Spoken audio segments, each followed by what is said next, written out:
ከእግዚአብሔር ከአባታችን ከጌታም ከኢየሱስ ክርስቶስ ጸጋና ሰላም ይብዛላችሁ። አብራችሁን ቆዩ። ስለ ሰማዕት ብዙ ነገር አለን። እግዚአብሔር ለዘላለም የተመሰገነ ይሁን።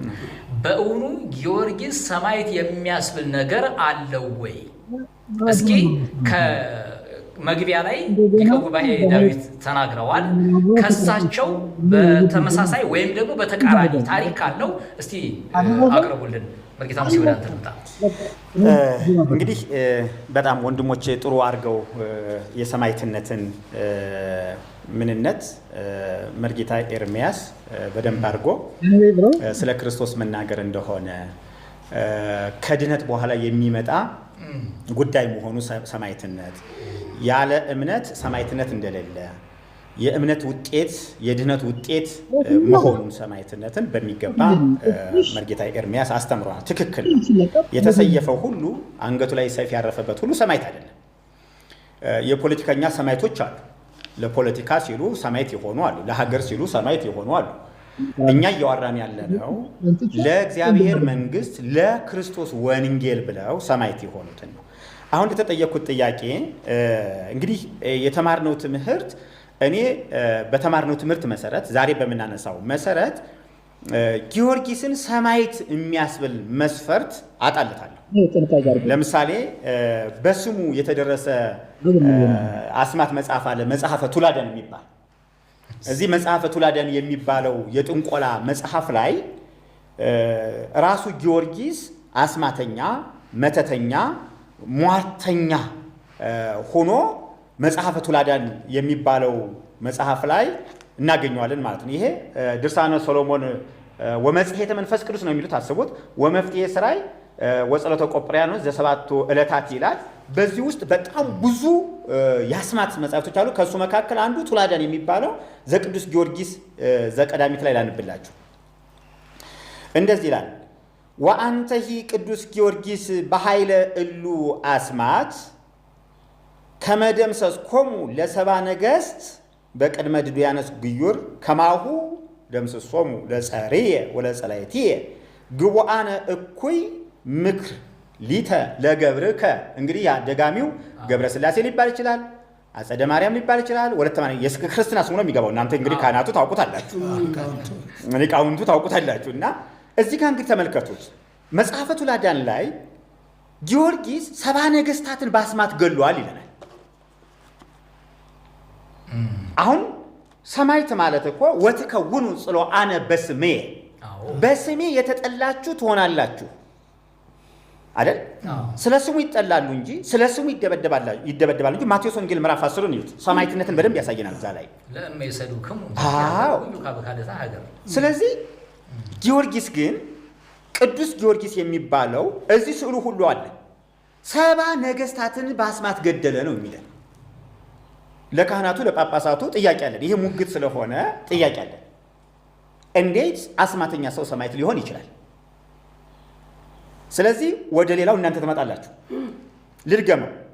ወአንተሂ ቅዱስ ጊዮርጊስ በኃይለ እሉ አስማት። አስማተኛ እኮ በመካከል አይገኝ ነው የሚለው። አስማተኞች በእግዚአብሔር ቤትና በእግዚአብሔር ጉባኤ መካከል ሊገኙ አያስፈልግም። እንኳን ሰማዕት ሊባል ማለት ነው። ከመደምሰስ ኮሙ ለሰባ ነገሥት በቅድመ ድዱያኖስ ግዩር። ስለዚህ ሰባ ነገሥታትን ገሏል። ኢየሱስ ክርስቶስ ነገሥታትን ግደሉልኝ ብሎ ልኳል። ሐዋርያትን ልኳቸዋል። እምቢ ያላችሁን ግደሉ። እንደውም ታስታውሱ ከሆነ ኢየሱስ ክርስቶስ ወደ መስቀል ሲሄድ የጲላጦስ ወታደሮች ኢየሱስ ክርስቶስን በያዙት ጊዜ ሮም ወታደሮች ጴጥሮስ ሰይፉን አውጥቶ መዞ የአንዱን ወታደር ጆሮ ቆረጠው። በሰይፍ የሚገሉ በሰይፍ ይሞታሉ አለ። ሰይፍ በሰይፍ አይደለ? ስለዚህ መግደል ኃጢአት እኮ ነው። ሰይፍን ወደ ሰገባው መልስ ብሎ ጆሮውን ቀጠለለት። ስለዚህ ሰማዕትነት ማለት ስለ ክርስቶስ መናገር እንጂ ነገሥታትን እየገደላችሁ አሳምኑ የሚል ትምህርት የለም። አንደኛ እሱ ነው። መግደል በራሱ በሐዲስ ኪዳን አጸያፊ ነው። በጣም ከባዱ ደግሞ በአስማት መግደሉ። በአስማት መግደል ማለት ምን ማለት እንደሆነ መርጌቱ ታውቁታላችሁ፣ መምህራን ታውቁታላችሁ። በጥላ ወጊ ገደለ እኮ እያለ አኮ በሰይፍ በሰይፍ አይደለም የገደላቸው። በአስማት ማለት በጥላ ወጊ ሰባ ነገሥታትን ገደለ ማለት ነው።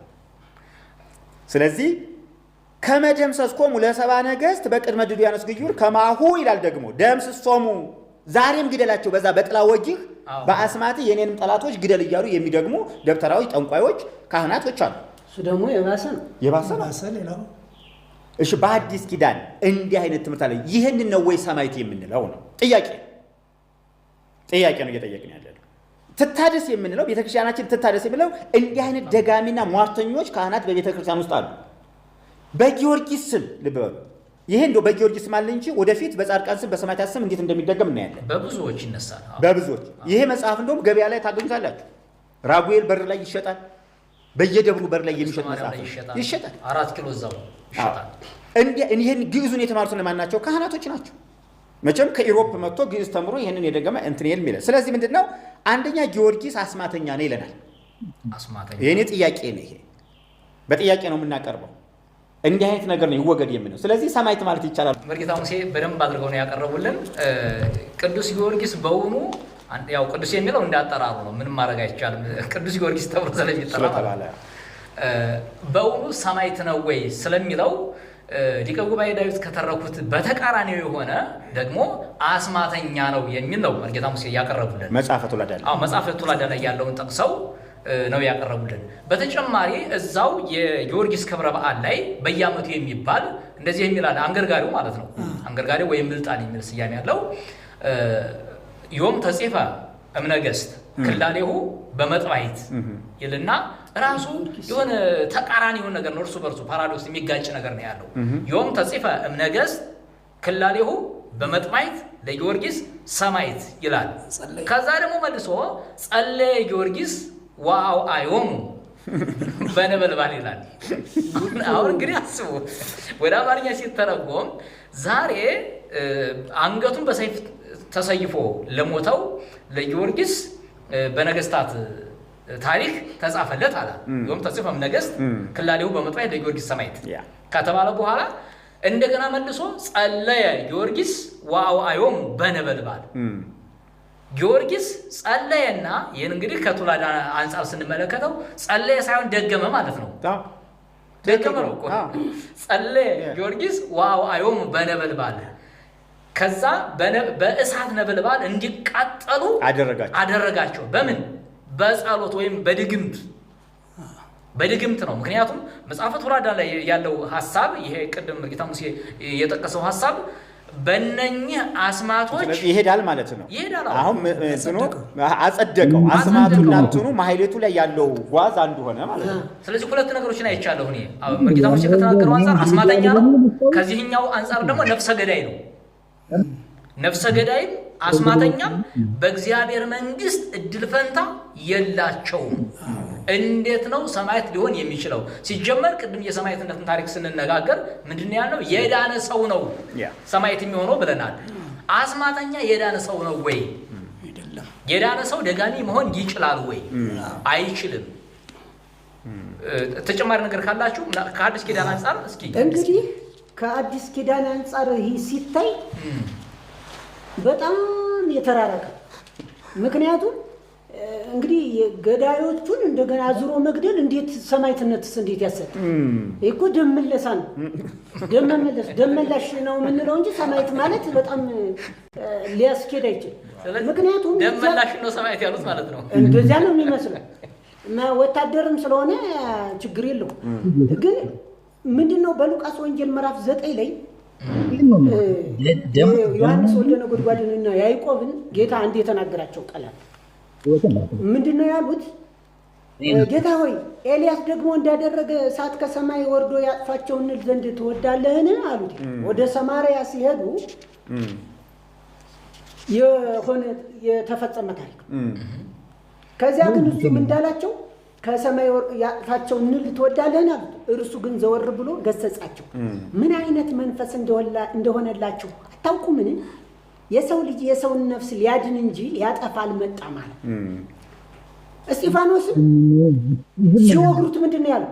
ተንበርክኮ ጌታ ሆይ ይህን ኃጢአት አትቁጠርባቸው ብሎ በታላቅ ድምፅ ጮኸ። ይህንም ብሎ አንቀላፋ ነው የሚል የሐዋርያት ሥራ ምዕራፍ 7 ቁጥር 60። ጌታ ራሱስ ምን አለ?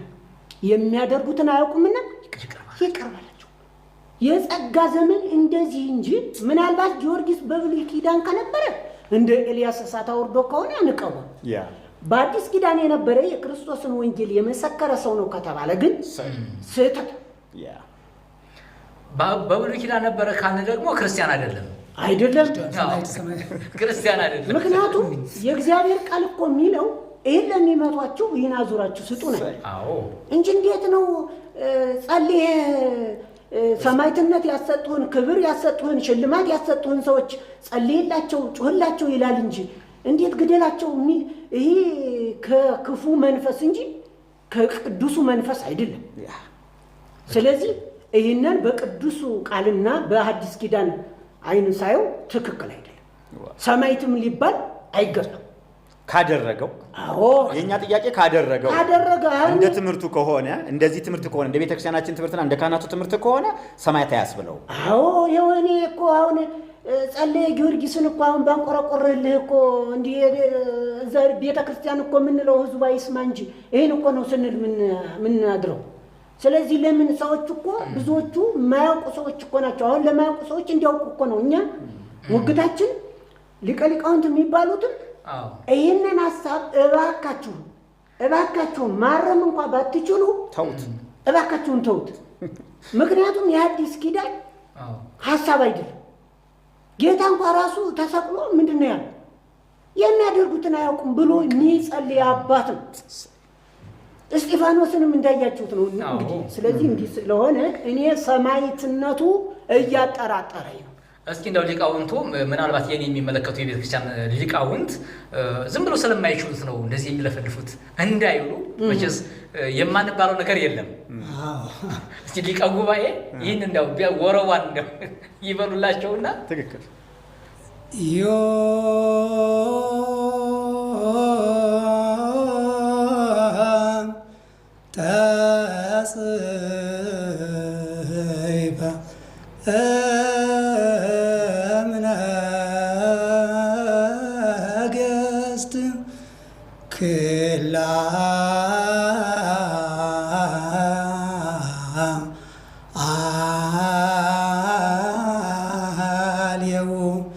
በመጥባይት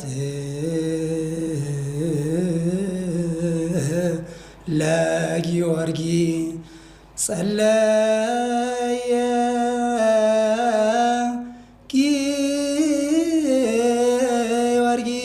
ጊዮርጊስ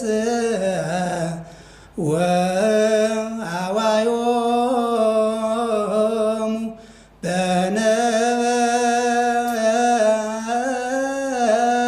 በነበልባል አማን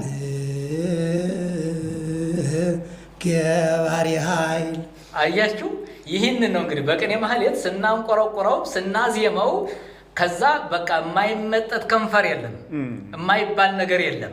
አቤት ድምፁ፣ አቤት ወዙ፣ ቃኘው እኮ ቀሸረው፣ አበጠረው ይባላል ሁሉ ማለት ነው።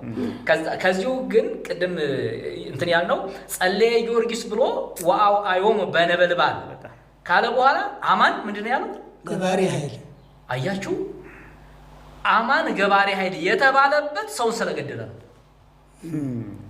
ይህ መባል ነበረበት ወይ?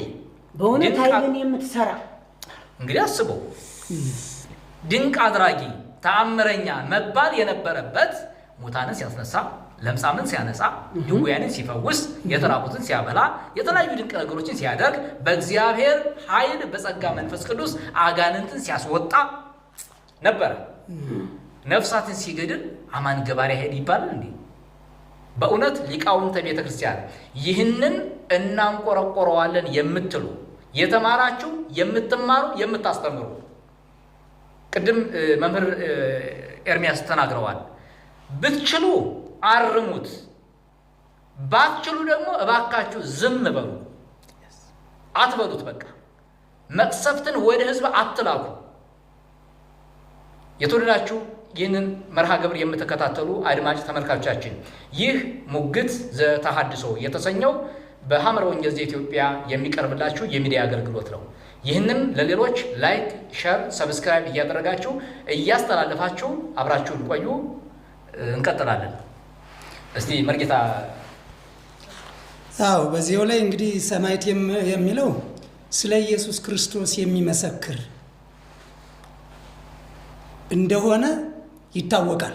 ነገር ግን በዚሁ ደግሞ ተቃራኒ ሰማዕታት በቃ ሰማዕት የሚለውን ወስደው ቀምተው በሌላ የምስክርነት በቃ እስመ ቆሙ ላይ ሰማዕት አመጻ እንደሚለው ማለት ዋስትርስ አመጻ የሚለው ማለት እንግዲህ አሁን እነዚህ ሰዎች የተስማሙ በዛሬው አሁን በሚያዝያ 23 የሚባለው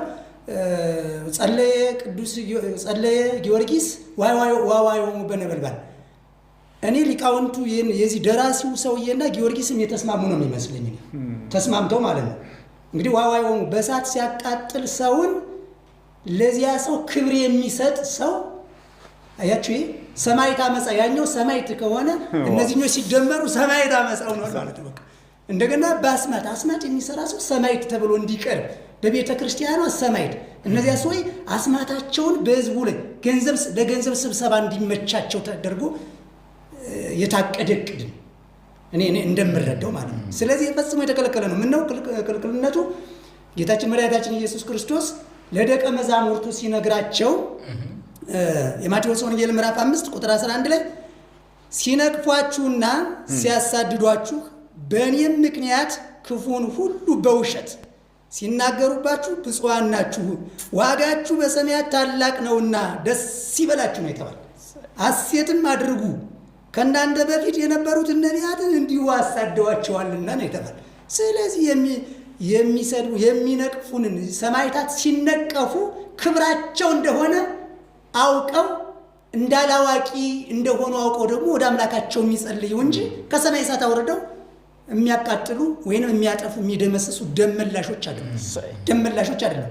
የክርስቶስን በንጹህ የፈሰሰውን የክርስቶስን ደም በእውነት እንደፈሰሰ ምስክር ሆነው የሚቆሙ ናቸው። እስከ ሞት ድረስ የታመኑ እንደሆኑ የሚታዩ የሚገለጹ የሚገኙ እንጂ ዝም ብሎ አንድ ጊዜ አስማተኛ አንድ ጊዜ ሰማዕት ደግሞ ከእግዚአብሔር ካልሆነ በምን ምክንያት የሚሆን ነገር አይደለም። በክርስቶስ ካልሆነ በቀር ሰማዕትን መኮረጃ አይቻልም። መኮረጃ አይቻልም። ፈጽሞ የተከለከለ ነው። በክርስቶስ አምኖ የክርስቶስን ቃል ስግው አድርጎ በዚህ አምኖ ክርስቶስን ለመምሰል እየጾመ እየጸለየ በክርስቶስ በቃ በተሰጠው ስልጣን በተሰጠናቸው ስልጣኖች ማለት ነው በመንፈስ ቅዱስ እያስተማሩ ወንጌልን የመንግስትን ወንጌል ለሰው ሁሉ እየሰበኩ እያስተማሩ የሚገኝ ሰማዕትነት እንጂ በመብት በሹመት በስልጣን ወደ ገዳምን ብንሄዳውን መቁጠሪያ በመቁጠሪያውን እንጨቱን እየጠረቡ መቁጠሪያ ያደርጎ እጅ ላይ ያደርጎ አንገት ላይ ያደርጎ በተለያዩ ነገሮች አመቻችቶ ቦታ ገዳም ገድሞ ደብር ደብሮ ጉባኤ ተክሎ ማይበር አዘጋጅቶ በተለያየ አቅጣጫ መቁጠሪያ በእጃችን አስረን የእግዚአብሔር አገልጋይ ምስክሮች የክርስቶስ ሰዎች የእግዚአብሔር ሰዎች ትሩፋታቸው ይተርፈናል ጻድቃን ናቸው ተብሎ ለመጠራት የሚደረግበት አይደለም። ሰማዕትነት የሚኮረጅ አይደለም። በአካል በግልጽ በድፍረት በሙሉ መገለጥ የሚደረግ የሚሰራ እንጂ እንደው በድብብቆሽ እንዳስማተኛ የሚሆን ነገር አይደለም ሰማዕትነት። እኛ እየተነጋገርን ያለነው ከሐዲስ ኪዳን አንጻር ነው። እሳት ከሰማይ ወርዶ በላቸው የሚለው ትምህርት ሐዲስ ኪዳናዊ አይደለም። ለምሳሌ ይህን የተመለከቱ መምህራን ሊቃውንተ ቤተክርስቲያን ወይም ኦርቶዶክስ ተዋሕዶ ቤተክርስቲያን ካህናቶች መጽሐፍ ቅዱስ ያላነበቡ ወይም የሚቃረኑ ሰዎች ኤልያስ ከሰማይ እሳት አውርዶ የለም ወይ እንዳይሉ ስለ ሐዲስ ኪዳን ነው እያወራን ያለነው። ምናልባት በሐዲስ ኪዳን ዘመን ብሉይ ኪዳን የሚኖሩ ማለት ነው። አዎ። ስለዚህ አንዳንዱ እኮ ቀጥቅጥ መዝራዕቶ ለኃጥእ ወለእኩይ ይላል ለመደባደብ ሲፈልግ ታውቃላችሁ። ቀጥቅጥ መዝራዕቶ ለኃጥእ ወለእኩይ ይላል ብሎ ይደበድባል አንስቶ ማለት ነው። ለምን እንዴት እንደተጠቀሰ እንዴት እንደተጻፈ እንኳን ስለማያውቅ አምላካችን መድኃኒታችን ኢየሱስ ክርስቶስ በተደጋጋሚ ሐዋርያት የሚያስተማሩት ምን እንድናደርግ ነው? ጠላቶቻችን እንድንወድ እንጂ እንዲጠፉ እንድንጸልይ አላለም። እንደውም ምንድን ነው የሚለው? ነገር ግን ለእናንተ ለምትሰሙ እላችኋለሁ ጠላቶቻችሁን ውደዱ፣ ለሚጠሏችሁም መልካም አድርጉ፣ የሚረግሟችሁንም መርቁ፣ ስለሚበድሏችሁም ጸልዩ ነው የሚለው። ጸልይ በደል ቢደርስባቸው አዎ ጊዮርጊስ ግን ጸልዮ ነው የሚለው አይደለ? ጸልዮ ዋዋዮሙ በእሳት እንግዲህ አጥፋቸዋል ማለት ነው። ስለዚህ አንዱ ይሄ አዲስ ኪዳናዊ መልእክት አይደለም ነው። ጊዮርጊስን ሰማዕት ከሚባል ደረጃ ምን ያደርገዋል? ያስወጣዋል። አንድ እሱ ነው። ነገር ግን ጊዮርጊስ አላድርጎት ከሆነ ይህንን ነገር የኛ ሀገር ደራሲያኖች ስሙን አጥፍተውታል ማለት ነው። የኛ ሀገር ካህናት አማረብን ብለው አማረልን ብለው ለራሳቸው በሚመች መንገድ ጊዮርጊስን ስለውታል። መጽሐፈ ቱላዳንን ያየ ሰው በነገራችን ላይ ጊዮርጊስን ይጠላል። እኛ ጊዮርጊስን አንጠላም በፍጹም። ማንንም እንጠላ ዘንድ እኛ ምን አላልን? አልታዘዝንም። ጊዮርጊስን መጽሐፈ ቱላዳንን ያየ ሰው አስማተኛ፣ ግርማ ሞገስ የሚደግም፣ አቃቤ ርዕስ የሚደግም፣ መፍቀሬ ነዋይ ማነው ይሄ መፍቀሬ ነዋይ እንደውም ልበለዋል። ይሄ ገንዘብ ወዳድነትን የሚደግም ፍቅረ ነዋይ ማለት ነው። መስህበ ነዋይ የሚያደርግ ሰው እንደሆነ መጽሐፈ ቱላዳን ላይ ግልጽ ተደርጎ ተጽፏል። ከዛ በላይ 70 ነገስታትን ገደለ የሚለው ከምልጣኑ ጋር ምን ብሏል ማለት ነው? ተስማምቷል ማለት ነው። ስለዚህ በሐዲስ ኪዳን ይሄ ምንድነው የተከለከለ ነው። ለጠላቶቻችን ምን እንድንል እንድንጸልይላቸው እግዚአብሔር ምሕረት እንዲያደርግላቸው እንጂ እንድንገላቸው አልታዘዘም ነው። ስለዚህ ከዚህ አኳያ እንዲታይ ጊዮርጊስ ደግሞ ሰማዕት ከሆነ ነው ጥያቄው። ሰማዕት ከሆነ አባቶቻችን ስሙን ምን አድርገውታል? ጠንቋይ አድርገውታል፣ መተተኛ አድርገውታል፣ አስማተኛ አድርገውታል። ስለዚህ ቅዱስ ጊዮርጊስ ቅዱስ ነው ካላችሁ አባቶቻችን አስማተኛ ነው ያላችሁትን አስወግዱ ነው። ከድርሳናቱ ከገድላቱ ይውጣ ነው እያልን ያለ ከሁለት አንዱ ማለት ነው። ወይ ደግሞ ጠንቋይ ነው ከተባለ ሰማዕትነቱ መቅደሱ መሻር አለበት፣ ታቦቱ መሻር አለበት፣ ክብረ በዓሉ መሻር አለበት። ጠንቋይ ነው ተብሎ መወገዝ አለበት ቤተክርስቲያን። አይደለም ከተባለ የጥንቆላ መጽሐፎቹ ገድል የሚባለው ነገር መነቀል አለበት። ይሄ ነው የኔ መልእክት።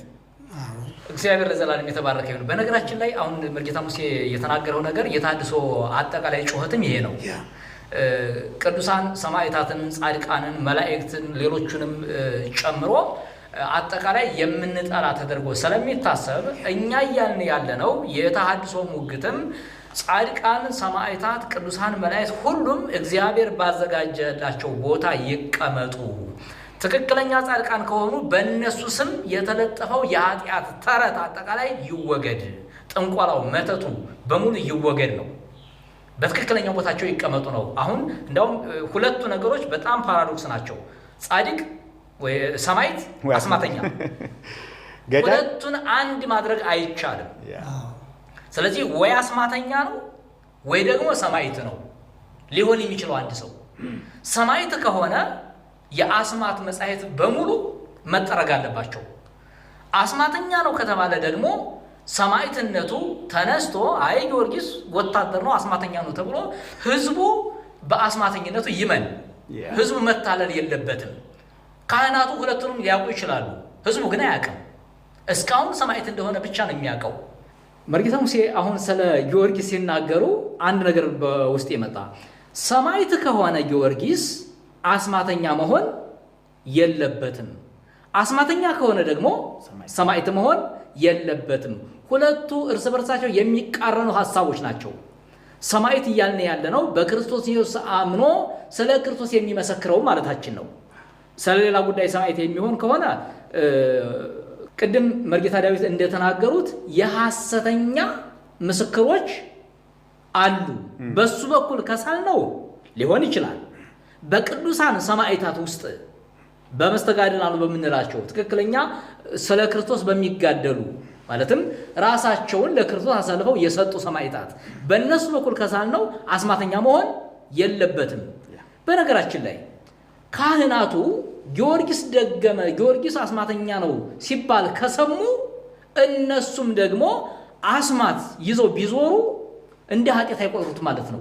ምክንያቱም ሰማዕት ብለው የሰየሙት ሰማዕታቸው አስማተኛ ሆኖ ከተገኘ የሚያገለግሉትም የአስማተኛው አገልጋዮች አስማተኛ ይሆናሉ። ይሄ የማይቀር ጉዳይ ነው። እንደ መምህራቸው ነው የሚሆኑት። ደቀ መዝሙር እንደ መምህሩ ነው። ሰማዕቱ አስማተኛ ነው ከተባለ የሰማዕቱ አገልጋዮች ደግሞ እንደ እርሱ አስማተኛ ነው የሚሆኑት። ለዚህ ነው አብዛኛው መርጌታ እጅጋ ቱላዳን አይጠፋም፣ መፍትሄ ስራዩ አይጠፋም፣ መግረሬ ጸሩ አይጠፋም፣ ጥንቆላው አይጠፋም፣ መኑ ስምኪ አይጠፋም። ምክንያቱም መርጌቶቹ በብዛት ይህን ነገር ያንቆረቁሩታል። ጸለየ ጊዮርጊስን ማለት ነው። ዋዋዮም በነበልባል የሚለውን ስለሚሉት ከዛ እነሱም ደግሞ ጎረቤታቸውን ከማሁ ይሉና እና ምን ልላችሁ ፈልጌ ነው የምትመለከቱ ተመልካቾቻችን ጊዮርጊስን ሰማዕት ነው ብላችሁ የምታምኑ ከሆነ የአስማት መጻሕፍት ከቤተ ክርስቲያኗ ተጠራርጎ ይጥፋ ነው የታድሶ ሙግት። አይ ሰማዕት አይደለም በአስማቱ ይቀጥል ከተባለ ደግሞ ህዝቡን አታታሉ፣ ሰማዕት አይደለም ብላችሁ ተናገሩ ነው። ከሁለት አንዱ ይሁን ነው። ይህ ሙግት ዘታድሶ የተሰኘው መርሃ ግብራችን ነው።